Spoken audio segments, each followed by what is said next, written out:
2007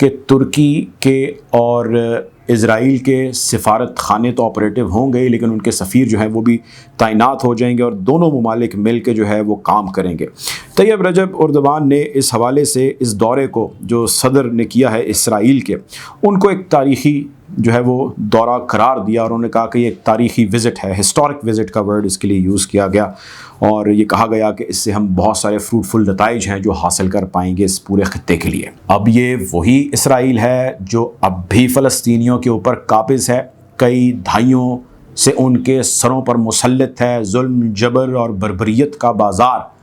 گرم کیے ہوئے ہے، اور ان کے خلاف برسرے پیکار ہے، ان کے اوپر ہر قسم کا ظلم ڈھا رہا ہے۔ آپ کو شاید یہ مجھے بتانے کی ضرورت نہیں، آپ جانتے ہیں۔ اور اسی اسرائیل کی فلسطینیوں کے اوپر حاکمیت کو تسلیم کر رہا ہے ترکی۔ اگر آپ اس کو تسلیم کرنا نہیں کہتے تو وہ یقینی طور پہ آپ کی اپنی مرضی ہے، آپ کی اپنی انڈرسٹینڈنگ ہے، لیکن میں اس کو یوں ہی دیکھتا ہوں، یا دنیا کے بہت سارے لوگ جو ہے اس کو اسی طرح دیکھتے ہیں۔ تھوڑا سا اس کا کینوس وائڈ کرتے ہیں کہ بھائی ایسا کیوں ہو رہا ہے۔ اس کی 2-3 وجوہات ہیں اور بڑی سمپل ہیں۔ ایک وجہ تو اس کی یہ ہے، پہلے آپ تھوڑا سمجھ لیجئے کہ اسرائیل اور امریکہ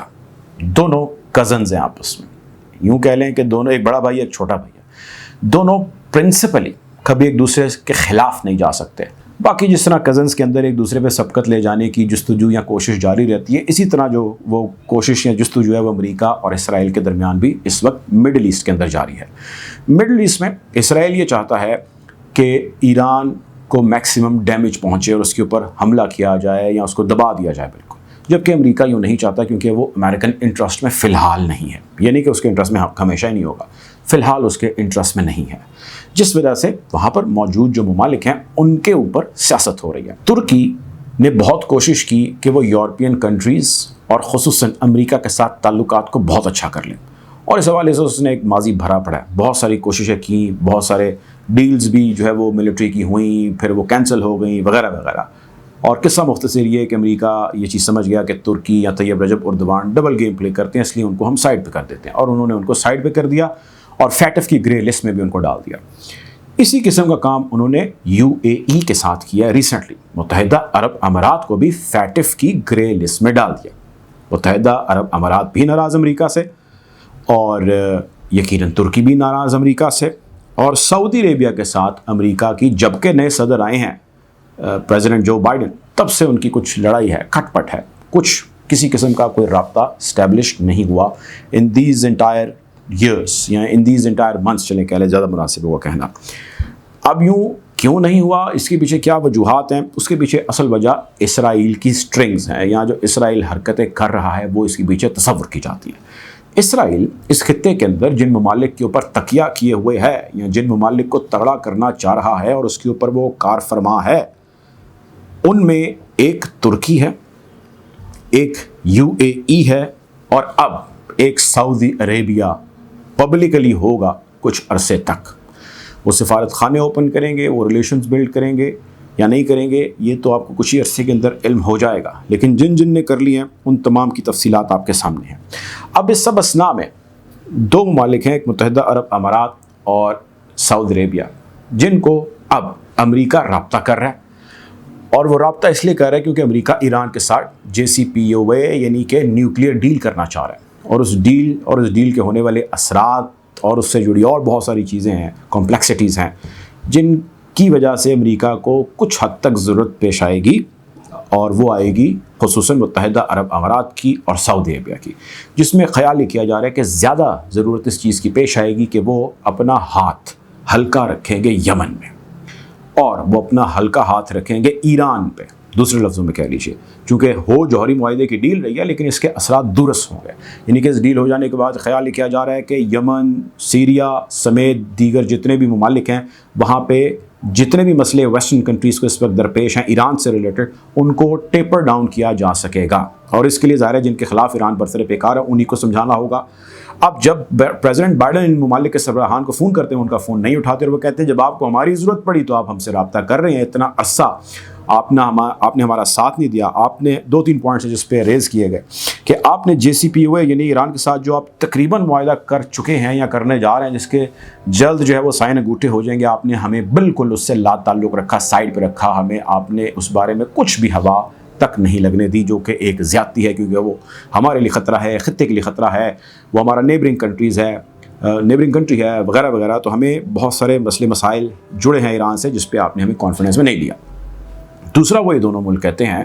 کہ بھائی دیکھیں ہمارے ساتھ حوثیوں نے کیا ظلم کیا، ہمارے ملک کے اوپر حملہ کیا. سعودی عربیہ کے ایئرپورٹس پہ تو حملے جاری تھے، ارامکو پہ حملے جاری تھے، لیکن اس کے ساتھ ساتھ انہوں نے UAE کے اوپر بھی جو ہے وہ میزائل داغنے شروع کر دیا. آپ نے کسی بھی جگہ پہ کھل کے جو ہے ان کے خلاف کسی بھی قسم کی کوئی کارروائی کی ہی نہیں ہے، بلکہ آپ نے الٹا متحدہ عرب امارات کو فیٹف کی گرے لسٹ کے اندر ڈلوا دیا ہے. یہ سب کیا چل رہا ہے؟ اس سب کو لے کے بہت سارے کنسرنز ہیں جو پائے جا رہے تھے سعودی عربیہ میں، اور بہت سارے کنسرنز ہیں جو پائے جا رہے تھے متحدہ عرب امارات میں. صورتحال